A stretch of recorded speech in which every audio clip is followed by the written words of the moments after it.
Hola a todos, bienvenidos a un nuevo vídeo de Disco Duro de Roer. Continuamos con las resoluciones de las tareas de e-learning de base de datos y vamos con una nueva versión de la tarea 2, que dice lo siguiente. Tenemos tanto el enunciado como la solución, que la vamos a ir comentando en este caso. Dice, lee atentamente la siguiente especificación de requisitos sobre la información a almacenar de una biblioteca para la gestión de los alquileres de libros por parte de los alumnos de ciclos formativos. Aquí lo que nos van a dar es una serie de requisitos y nos dan como una solución. Y tenemos que ir viendo, que aquí nos dice el ejercicio 1, que tenemos que añadir que sobre el diagrama representado, ver si falta algo de la especificación propuesta y utilizando la misma notación que se emplea en el contenido complementario. Esto es algo que lo tenéis en el GitHub, también todo esto que vamos a ver, por si lo queréis ver, lo tenéis al final de la descripción. Dice, la biblioteca puede disponer más de un ejemplar de cada libro. Se debe saber si algún libro es continuación de otro. Bien, esto yo he dicho que está representado. ¿Por qué? Porque tenemos que un ejemplar se identifica con el ISBN de un libro. Entonces, cada vez que tengamos un ejemplar, siempre vamos a tener un ISBN asociado, por lo que sí, ese cumple. Y lo de se debe saber si algún libro es continuación de otro, lo tenemos aquí. Que fijaros que tenemos que un libro continúa en otro libro. Entonces sí, también lo tenemos. Dice, hay que saber en qué armario se encuentra cada ejemplar. Dice, ejemplar está en armario, que tiene un número y un pasillo, que son claves primarias. Entonces, realmente sí, tenemos que el ejemplar, vamos a saber en qué armario está. Aquí seguramente luego estos dos se vayan aquí, lo vamos a ver luego con el relacional. Así que, para mí está representado.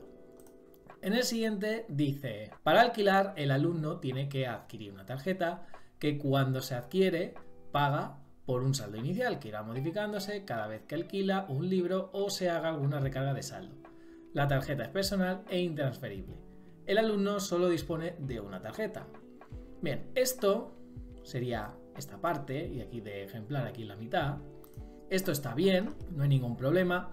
Otra alternativa, aunque bueno, esto ya es un poco a discutir, podría ser intercambiar alumno por tarjeta, ¿no? Que sea el alumno el que realmente alquila el ejemplar. Pero claro, como dice lo de para alquilar, significa que no todos los alumnos pueden alquilar, necesitan algo, que en este caso es una tarjeta. Y como la tarjeta tiene asociado, digamos, el DNI, lo vamos a tener aquí como clave foránea, pues no habría problema. Así que yo en principio diría representado, aunque ya digo, hay alternativas. Luego dice, un alumno puede alquilar más de una vez el mismo ejemplar. De cada alquiler se guarda la fecha en que se lo lleva y la fecha en que lo devuelve. Yo veo como algo raro, ¿vale? Que es esta flechita de aquí. Esta flechita en modelo entidad-relación significa que es un atributo multivaluado. ¿Qué quiere decir? Que puede tener más de un valor.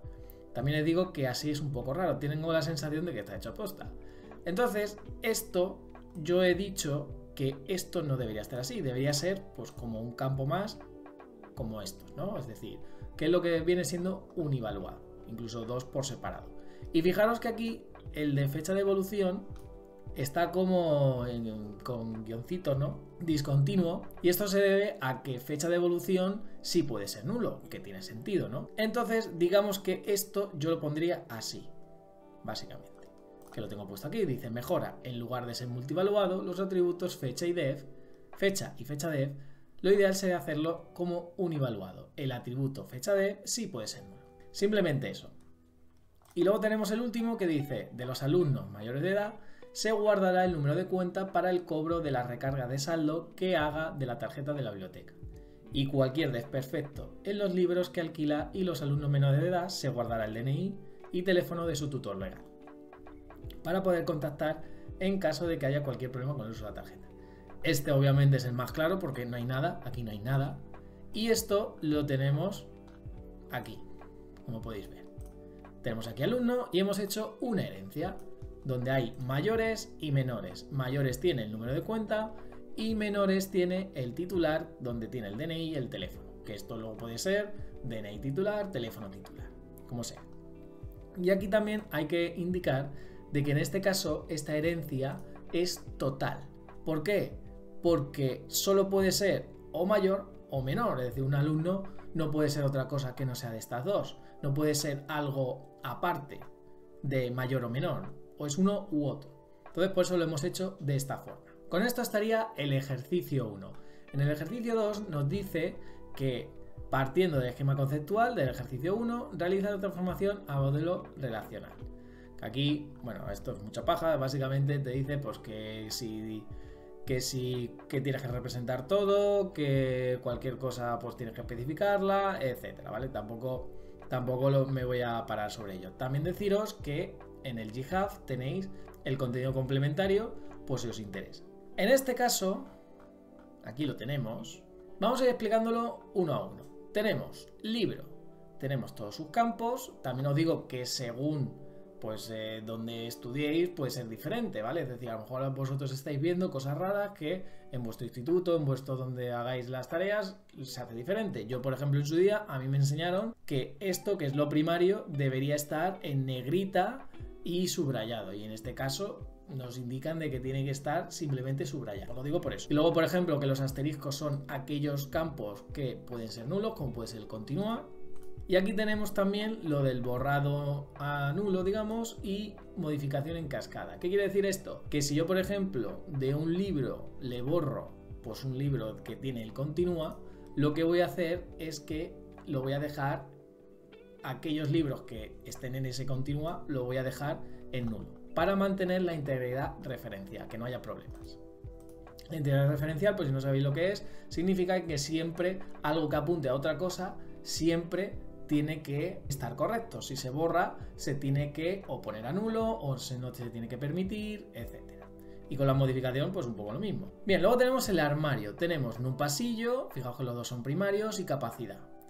En este caso, luego tenemos ejemplar, donde num pues es el suyo propio, tenemos ISBN que viene del libro, y en este caso sí lo hago restringido, porque si yo borro ese libro, yo no voy a dejar que me lo borre en el ejemplar, lo que hemos considerado. Y luego tenemos el num armario y pasillo armario, para que no se confunda. Luego tenemos el alquiler, que es una intermedia, donde tendríamos el num ejemplar, ISBN ejemplar, código tarjeta, fecha y fecha de donde puede ser nulo. También tenemos que tener una cosa en cuenta con el tema de esta de alquiler, porque es una NM, porque un ejemplar se alquila con una tarjeta o varias, es decir, puede ser alquilado por varias tarjetas, y una tarjeta solo alquila, y con una tarjeta podemos alquilar varios ejemplares. Entonces se convierte en una nueva tabla que es alquiler, que básicamente apunta la parte de tarjeta y la parte de ejemplar. Tenemos tarjeta, código, fecha, saldo y DNI alumno, porque en DNI alumno, lo tenemos aquí, tenemos que una tarjeta tiene o es tenida por un alumno y un alumno tiene una tarjeta, o puede no tenerla. Entonces es 1-1 y en este caso, cuando es 1-1, puede ir a donde queramos, ¿vale? Y en el caso de ejemplar y armario, que no lo he dicho, básicamente, como el AN lo tiene porque un ejemplar está en un armario y un armario puede haber uno o varios, pues entonces aquí en ejemplar se va el num y pasillo, simplemente eso. Luego en alumno simplemente pues el DNI, número expediente, aquí sí está en negrita porque es clave alterna, es decir, única o único, y tenemos nombre y ciclo formativo, y luego sí tenemos que en alumnos mayores, fijaros que son primarios y también son foráneos a la vez, que como veis están como en cursiva, ¿no? Entonces aquí apuntan a este, y aquí fijaros que le he puesto BC, que esto significa borrado en cascada. Si yo elimino este alumno de mayores, pues eliminar el de aquí, porque no tiene sentido, porque al final se referencian al mismo. Entonces así lo tendríamos. Y lo mismo con menores. Aquí en este caso es teléfono titular, esto lo cambiaré yo luego, no os preocupéis, esto es una errata mía. Y bueno, con eso estaría. Vamos con el apartado 2. El apartado 2 dice, partiendo de la información que se recoge en un documento de solicitud online para la realización de cursos, un número que identifica la solicitud, la fecha, los datos del solicitante y la lista de cursos que solicitan con el orden de preferencia de cada uno. Vale. Tendríamos esto, ¿no?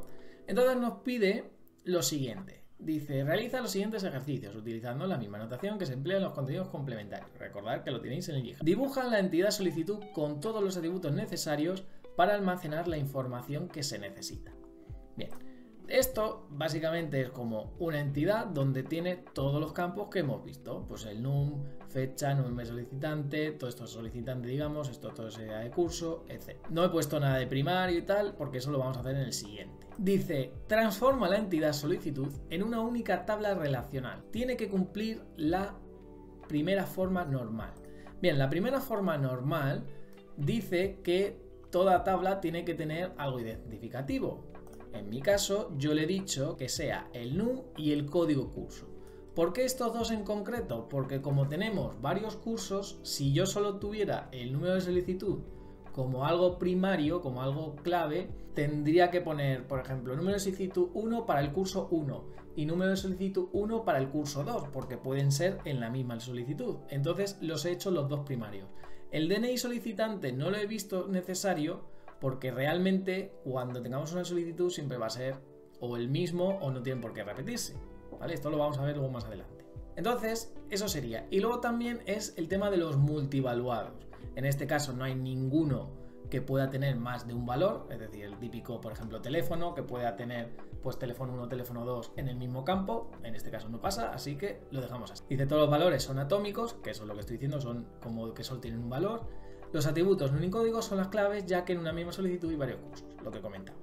Luego tenemos, dice, normaliza la tabla anterior, la que hemos hecho, a segunda forma normal, si no lo estuviera ya. Cuando te dice esto de no, si no lo estuviera es porque no está. Dice, explicando por qué se incumple la segunda forma normal. Debe representarse debidamente las claves ajenas que se generan en el proceso de normalización. También una cosa importante con esto de la normalización. Os voy a dar un truco súper fácil. Al final, normalizar es coger todo lo redundante e irlo separando. Y ya está. Y metiéndolo en otras tablas. Ya está. No tiene más. Parece que es súper complicado, pero es eso. Entonces, fijaros, aquí lo he hecho en dos pasos, ¿vale? Porque hay dos cosillas. Y dice lo siguiente. Incumple la segunda forma normal porque hay una dependencia entre código curso y los campos de nombre, precio y preferencia curso. La segunda forma normal tiene que ser cuando afecta de un atributo primario a campos que no son primarios.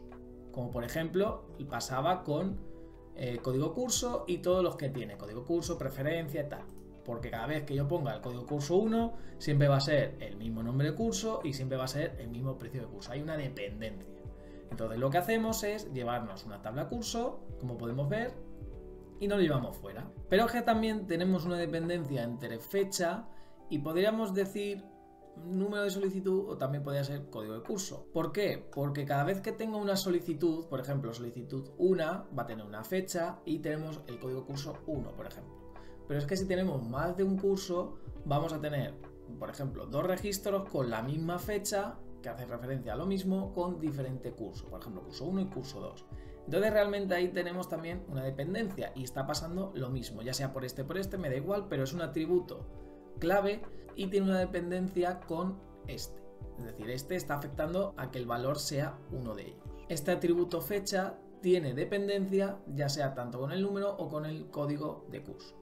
Entonces, en este caso, lo que hacemos es otra vez separarlo, por eso lo he hecho en dos pasos, y como podéis ver, lo que he hecho es sacarlo y he hecho curso solicitud, donde aquí está apuntando cada uno el suyo, y fijaros que la preferencia, porque tampoco tenía mucho sentido que estuviera en curso, porque tiene más sentido que esté, digamos, algo más intermedio con el tema de la solicitud y con el código de curso. Entonces ahí tenemos la preferencia ahí.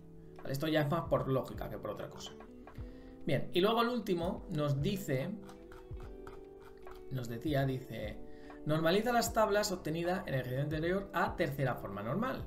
Dice, si no lo estuvieran ya, explicando por qué se incumple. Debe representarse de forma completa y debidamente las claves ajenas que se generen. En la tercera forma normal es prácticamente igual que la segunda forma normal, solo que son campos que no sean primarios. Es decir, antes de la segunda forma normal hemos dicho que sea una clave primaria y una clave no primaria, que haya una dependencia. Pues en este caso tienen que ser entre campos que no sean claves. Como puede ser DNI solicitante. Si yo tengo DNI solicitante 111, por ejemplo, teléfono y el correo y el nombre siempre van a ser el mismo. Entonces hay una dependencia. Entonces lo que hacemos simplemente es sacar el solicitante, el DNI solicitante lo dejamos en la solicitud porque siempre va a haber uno, entonces no va a haber redundancia, ahí se queda bien. tendríamos DNI solicitante, nombre solicitante, teléfono solicitante y correo solicitante. También se podía poner nombre, teléfono y correo. Ya está, esto luego lo cambiaré yo. Se incumple porque ya hay una dependencia entre DNI solicitante y los campos estos que he dicho.